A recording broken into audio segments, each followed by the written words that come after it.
Y ha llegado el momento de permitir que la gente que sufre encuentre un lugar. Y a veces no necesita consejos, pero siempre nos ponemos a aconsejar y a señalar. Hay heridas que no se ven. Son esas que sonríen en público pero lloran en silencio. Rencores que llevas años escondiendo. Traiciones que aún duelen cuando las recuerdas. Sueños rotos que decidiste enterrar para no sentir más. Pero el silencio no cura. El silencio enferma. Mi madre solía decir, las cosas tapadas no se curan bien. Y eso tenía que ver como que cuando en el patio del recreo del colegio yo me lastimaba una rodilla o me raspaba, inmediatamente iba a enfermería y pedía una curita, un apósito. Y cuando venía, lo primero que mamá hacía era sacar la curita. Ponía alcohol y decía, dejala al aire libre. No, al aire libre no. Sí, porque nada de lo que está tapado se cura bien. Así le titulé a este mensaje. Las cosas tapadas no se curan bien. Lo que tapamos no se cura. Lo que se mete debajo del tapete sigue siendo mugre debajo del tapete. No sé si hay gente acá que guarda cosas debajo de la cama y cree que no están. Están ahí, hay zapatos, hay cosas. Capaz que el abuelo que estás buscando está ahí. Siguen siendo cosas debajo de la cama. Sigue siendo mugre debajo del tapete y sigue siendo herida debajo del apósito. Mamá decía, nada de lo que se tapa se cura. Y el Señor, cuando llegamos a la iglesia, cuando llegamos a su casa, como una mamá, como un papá, lo que hace es quitar el apósito que quisimos poner para no pensar, nos mira la herida y nos vuelve a decir lo que decía mamá. Las cosas tapadas no resultan bien, no terminan por curar. Sanar exige un proceso como cuando respiramos, cuando inhalamos y exhalamos. Inhalamos oxígeno y exhalamos dióxido de carbono. Si nos quedáramos con el aire dentro, se nos contamina el cuerpo, porque el aire entra puro, pero sale de manera impura. Sale como dióxido. Entonces es imposible respirar el aire nuevo si no soltamos el viejo. Y en términos espirituales es exactamente igual. Es imposible comenzar lo nuevo, decir, me aferro a la palabra de que este es el año de la cosecha, si no soltamos las cosas del 2019, del 2008, de 1997, hay cosas que tienen que ser soltadas de una vez. Hay de los que dicen, no hables tanto del pasado, habla del futuro. Pero ¿cómo vamos a hablar del futuro si la gente enfrenta el presente, encara el futuro con vendas, con apósitos y con heridas que empiezan a supurar, que empiezan a infectarse, el olor pútrido empieza a ser despedido? Entonces nada de lo que se tapa es para que se cure. A veces la carga del pasado nos envuelve, nos quita el oxígeno y no nos deja respirar y no nos deja mirar hacia el futuro. Entonces, si bien las heridas tapadas pueden llegar a infectarse, ¿cuándo es que tapamos esas heridas por primera vez?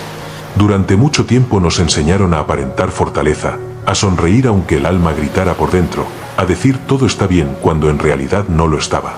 Pero esa no es sanidad, eso es represión.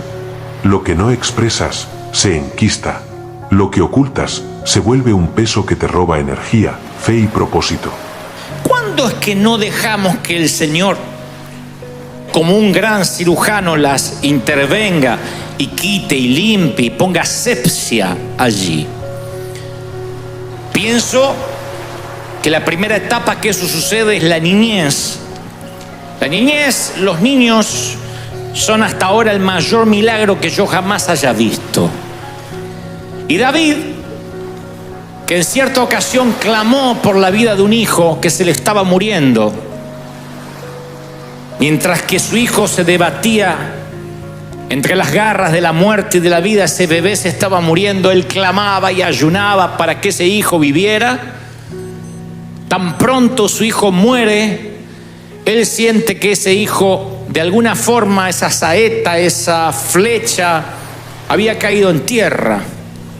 No había podido lanzarla a los aires, aunque el niño obviamente se había ido a la eternidad.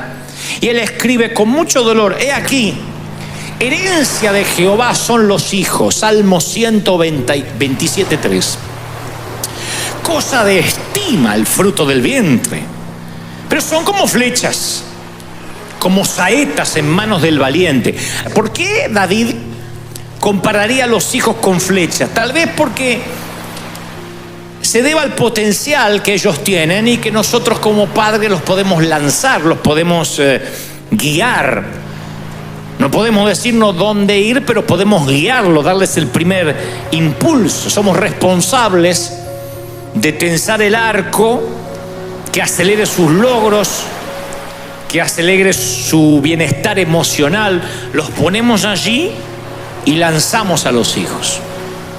Y hay aquí gente que les tensaron el arco de alguna forma. Les dijeron: vamos para allá, ve a ese país que te va a ir mejor, estudia, prepárate, tus tutores, tu tía, quien te haya criado. Pero eso no es lo que nos compete a hoy, sino que yo quiero hablar de las flechas rotas. Flechas que se rompieron y las taparon con una curita. Las flechas que algunas se rompieron en la aljaba. O aquellos que fueron tensados y lanzados a la calle, a tener que abrirse camino a duras penas en la vida, en el sexo, contra los abusos. Esas son las flechas partidas, los hombres y mujeres de hoy que empezaron la vida adulta con heridas de cuando eran niños. Yo predico acá cada domingo y les digo, me sorprende ver las caritas de algunos, porque lloran. Y no son gente relativamente nueva, algunos están aquí con nosotros hace años. Y yo los veo llorar, y uno podría pensar, bueno, es muy sensible, le tocó el mensaje y todo eso es verdad, pero siempre me pregunto cuánto dolor, cuántas lágrimas todavía tienen que salir de sus ojos para erosionar tanto dolor. ¿Hasta cuándo va a drenar la herida? ¿Hasta cuándo Dios va a terminar de hacer la sanidad? ¿Será que Dios se tarda? No, Dios no se tarda. Dios puede hacer las cosas en una noche, en una hora. Lo que pasa es que nosotros nos resistimos a dejar la herida abierta. Mostrar tu herida no te hace débil, te hace libre. Cuando reconoces que estás roto, el Espíritu Santo puede empezar a reconstruirte. Y cuando Él sana, tus cicatrices se convierten en mensaje. Lo que antes era vergüenza, ahora es testimonio. Lo que te dolió, se vuelve el fuego que ilumina a otros. Si no muestras la herida, no permites que haya asepsia, no permites que haya oxigenación, desinfección, y eso se va tapando. Entonces ustedes tienen aquí a un servidor que cuando llegó a la iglesia le dijeron: para que Dios te sane tienes que empezar a servir, no pensar en el pasado. Me pareció una linda terapia. Y fuimos una generación que si teníamos problemas en el matrimonio lo ignorábamos, cuestión de servir al Señor. Si teníamos problemas con nuestros padres lo ignorábamos porque había que servir al Señor. Si bien el servicio al Señor es algo digno, nunca el servicio al Señor funciona como narcótico para adormecer lo que tienes que resolver. Porque tarde o temprano la herida se va a cobrar una víctima. Marta, afanada estás, le dice el Señor a Marta cuando ve que la preocupación que tenía la hermana de Lázaro era que los vasos estén limpios, que el centro de mesa estuviese en su lugar, que la pizza no se le pasara. María dijo: al cuerno con el centro de mesa y la pizza. ¿Cuántas veces voy a tener a Jesús en casa? Y se le tiró a los pies. Y Marta dice: esta vaga, ¿qué hace? Tirada a los pies del Señor. Sin embargo, el Señor dice que lo que hace María es lo que debería estar haciendo Marta. Marta encuentra identidad haciendo María encuentra identidad estando. Estar con Él significa tener tiempo para orar, para meditar. Cuando los discípulos veían que se estaban hundiendo en alta mar, apelan a la compasión de Jesús. Le dicen: ¿no ves? ¿No te importa que muramos? No retan su poder, retan su compasión. Sin compasión no hay milagros. Y cuando nosotros no tenemos compasión, no podemos ver a la gente rota. De hecho, hasta no permitimos que alguien entre en nuestra tormenta. Nos cerramos. No dejamos que alguien nos ayude. No queremos revolver. Tenemos temor de abrir nuestro corazón, depositar confianza y que nos vuelvan a fallar. Y entonces levantamos paredes para que no nos vuelvan a herir. Y a Jesús sí le importa. A Él le interesa meterse en tu tormenta y decir: calla, enmudece. Porque Él se compadece, Él no quiere que mueras. Y al ver las multitudes tuvo compasión y sanó a los que estaban enfermos. Mateo 14:14. Marcos 1:41 dice: y Jesús, teniendo misericordia de él, extendió la mano y con compasión le dijo: quiero, sé limpio.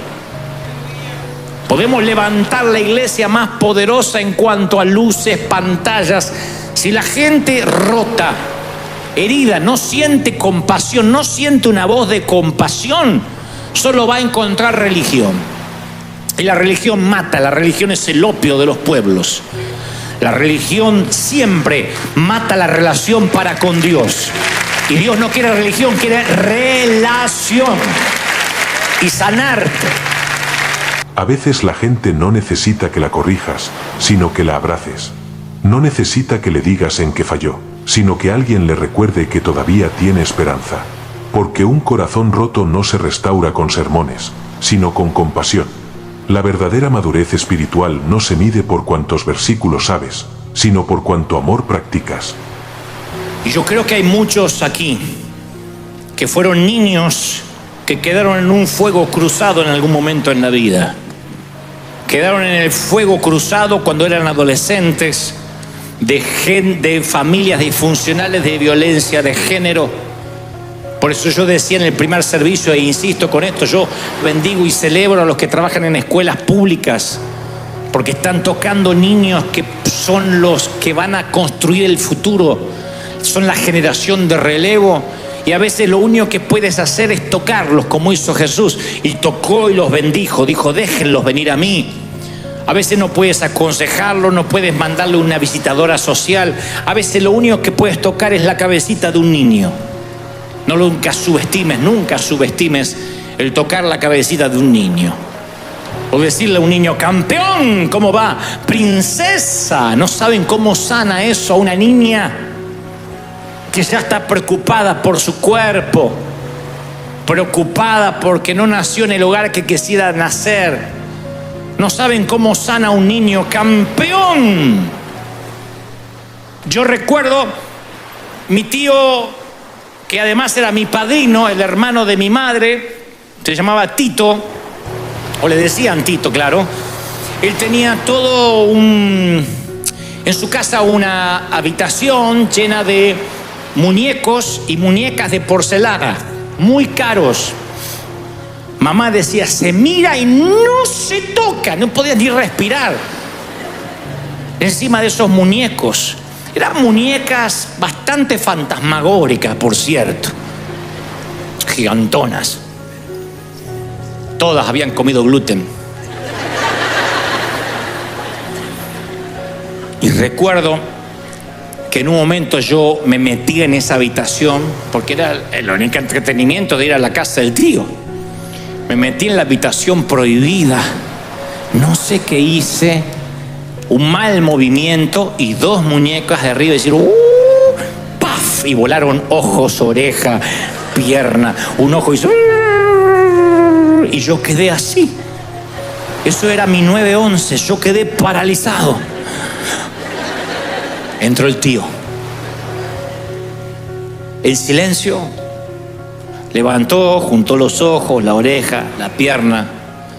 Puso las dos muñecas rotas en su lugar. y me dio un abrazo. Yo me sentí amado.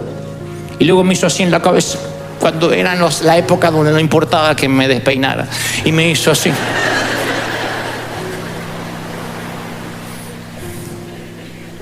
Y yo salí despeinado. Fue el día más feliz de mi vida. Mamá, no supe por qué yo volví con una sonrisa así. Es que había roto 2 muñecos. Y mi tío me seguía amando. Nunca olvidé esa sensación. Por eso digo, el tocar a un niño, el bendecirlo, el decirle, hola, ¿cómo estás? Tú no sabes lo que es necesitar cariño. Yo me enamoraba de las maestras porque me decían, ¿cómo va la rodilla? Y me soplaba la rodilla. Digo, algo le pasa conmigo, si no, no me estaría soplando la rodilla. Está bien, tenemos diferencia de edad. Tiene 65 y yo 6. Pero yo sentía que le importaba. Porque de alguna manera era una flecha rota. Me había quebrado en la aljaba. Porque cuando necesité el abrazo de mi mamá no podía por el cáncer. Entonces ya en la aljaba yo ya estaba quebrado. Y después, cuando me tensaron en el arco, yo sabía que no iba a poder llegar muy lejos a menos que la intervención divina estuviese allí. Y el Señor empezó a tratar con esas heridas. Si no, yo no estaría hoy inspirándote.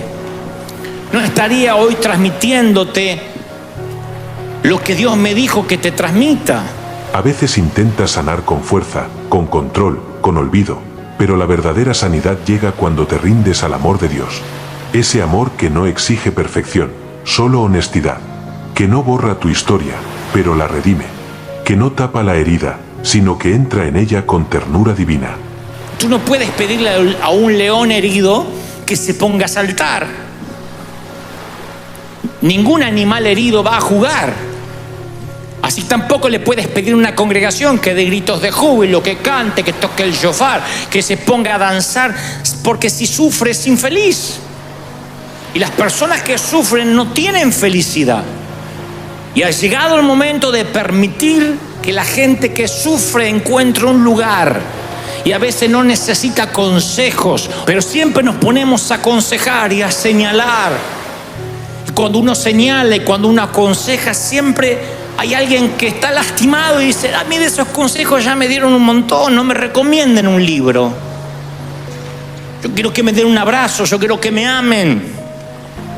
Mi tío no me dijo cómo comportarme con los muñecos, que no entre más, no me dio una reprimenda, me abrazó. Y te puedo asegurar que nunca más volví a romper uno de sus muñecos. Su amor me enseñó más que un castigo. Nunca más. Nunca me atreví a preguntarle qué había hecho con esos 2 muñecos tan caros. Pero yo supe que ese tipo sí me amaba. Ese tío realmente es mi padrino. Es un hombre que me ama de verdad. Y no por los regalos que me hacía para Navidad, sino porque cuando la fregué fea, me dio un abrazo. Eso es lo que River intenta hacer, darte un abrazo. No celebrar el pecado, no hacer apología que no cambies de vida, simplemente decirte, te entendemos, te comprendemos, no queremos que nadie se pierda. Soy tu pastor, estamos juntos en esto y vivos o muertos vamos a llegar a casa, vamos a llegar al puerto. ¿Sí o no?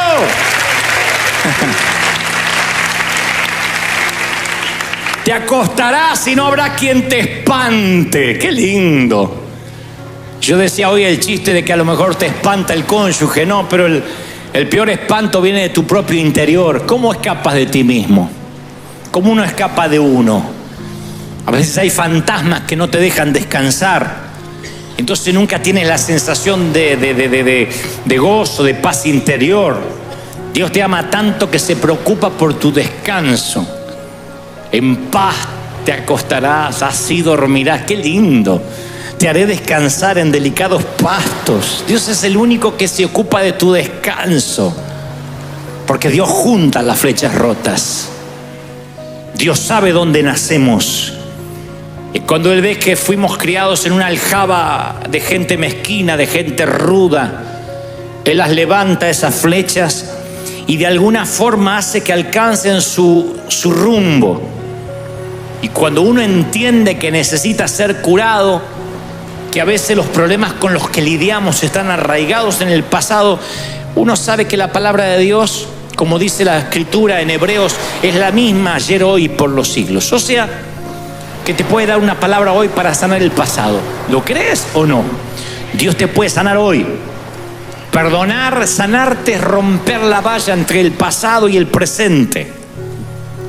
Tienes que perdonar y tienes que perdonarte. Porque hay gente que dice, yo arruiné la relación, yo rompí los muñecos, sí. Pero el amor supera cualquier error. Perdonarte a ti mismo no significa ignorar tus errores, sino aprender de ellos.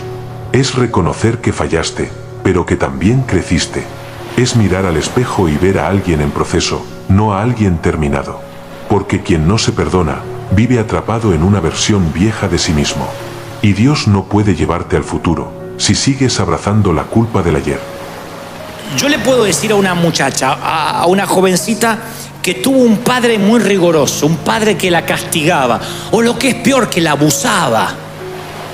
Imagina la identidad de una niña que para sentirse amada siente que está bien que se deje toquetear, para ganarse el respeto de papá, que encima le dice shh. Se llena de silencios, de abusos, y esa niña así es como se relacionó con su papá o con el esposo de la mamá o de alguien muy cercano a ella. Ella dice, para que me quieran tengo que dejar que hagan tal cosa, que no las entiendo bien, pero tengo que dejar, y ya me dijo que esto queda entre nosotros. Esa mujer crece, para cuando se da cuenta que le robaron la inocencia, ya es una adulta. ¿Cómo cree que va a ver a la pareja, al hombre y a Dios y a los pastores? Ella va a tener la idea de que todo hombre, si se acerca a ella, es porque ella va a tener que entregar algo, y eso incluye a Dios. Entonces, su punto de referencia está fuera de foco. Yo digo, Dios te ama, te abraza, y no importa que hayas roto muñecos. Y ella dice, no. Nunca conocí a alguien que no me pidiera nada a cambio. Ya su foco está distorsionado. La pasamos por las aguas del bautismo, le damos la Santa Cena y la ponemos a trabajar. Aún así su foco está distorsionado. Por eso las iglesias legalistas crecen. Por un tiempo crecen mucho. Porque la gente necesita ver a un Dios recto, castigador, como ese padre, como esa madre. La gente está aterrorizada. Tiene miedo de faltar a la iglesia, pero no por fallarle a Dios o porque su relación se va a dañar, sino porque me van a descubrir, me van a echar, me van a excomulgar, me van a disciplinar. Yo siempre cuento la historia de la mujer que estaba barriendo la iglesia y no quería llevar lo que había juntado a la basura, y entonces mira para un lado, mira para el otro y mete la basura debajo de la alfombra del púlpito. Y hay una voz que sale de arriba y dice, yo vi lo que hiciste. Y dice, ¿quién es? ¿Quién es? Soy yo, tu Señor. Ay, pensé que era el pastor.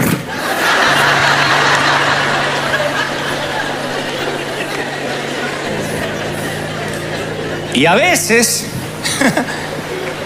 el temor a fallar al ritual, a la religión, es más grande que el estar fallándole a Dios.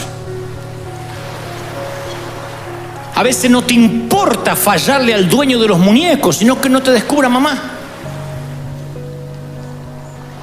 Entonces tu foco está cambiado. Entonces yo te digo, Dios te ama, y la muchacha dice, no, yo, perdóneme, pero yo no creo que Dios me ama sin que me pida nada. Él tiene un estricto código ético. Es una mujer o un hombre que va a mirar a Dios desde el sufrimiento.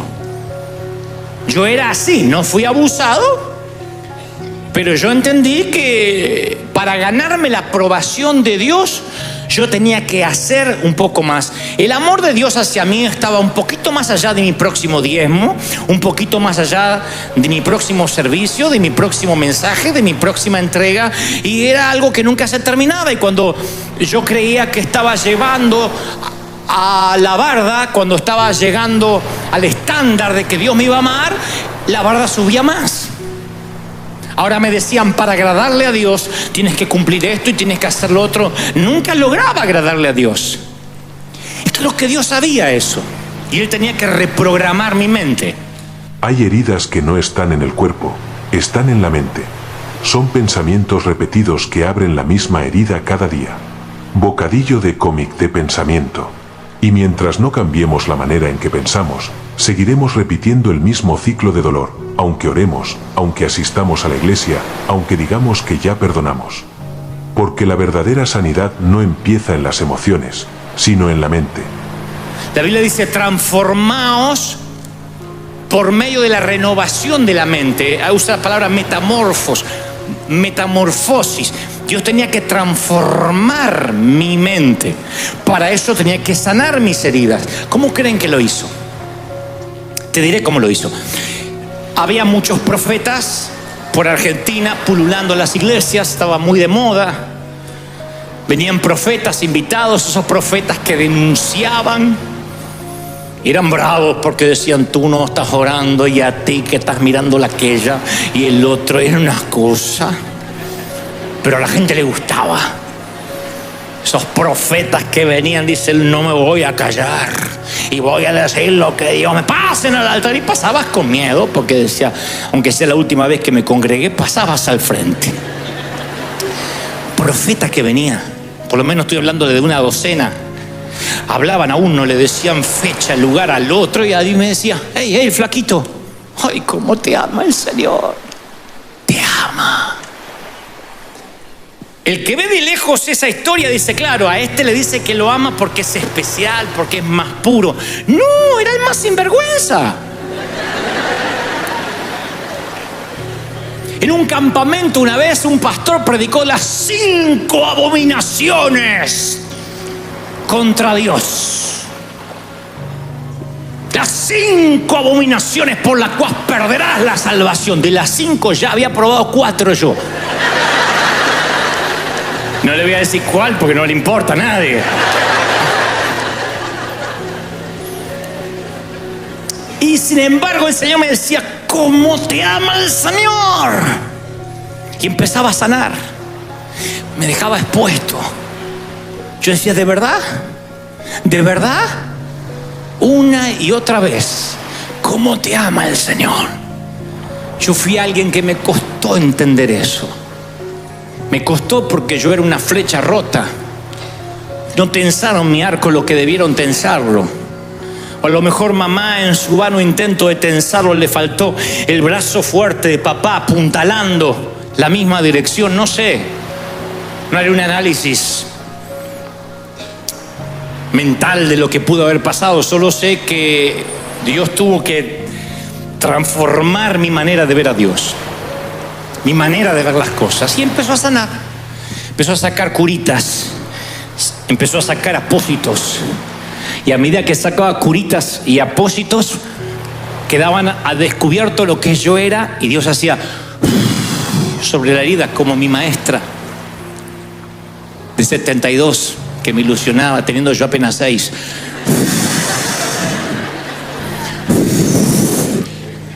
Y al sanar la herida me fui curando, fui sintiéndome fuerte. Dios me dijo, no las ocultes, muéstrate auténtico. Dile a los que van a llegar que yo los amo. Alguien necesita oír esto, míreme. Te ama el Señor, te ama el Señor. Aunque rompiste, no 2, cientos de muñecas, aunque hiciste algo despadroso, te ama el Señor. Te ama, te ama, te ama, te ama como nunca antes. Te ama. ¿Tú lo crees de verdad? Te ama el Señor. No te quedes atado a la versión vieja de ti mismo. Deja que el Espíritu Santo reescriba tu manera de pensar, de sentir y de reaccionar. Porque lo que antes fue una herida, con una mente transformada se convierte en una cicatriz de sabiduría.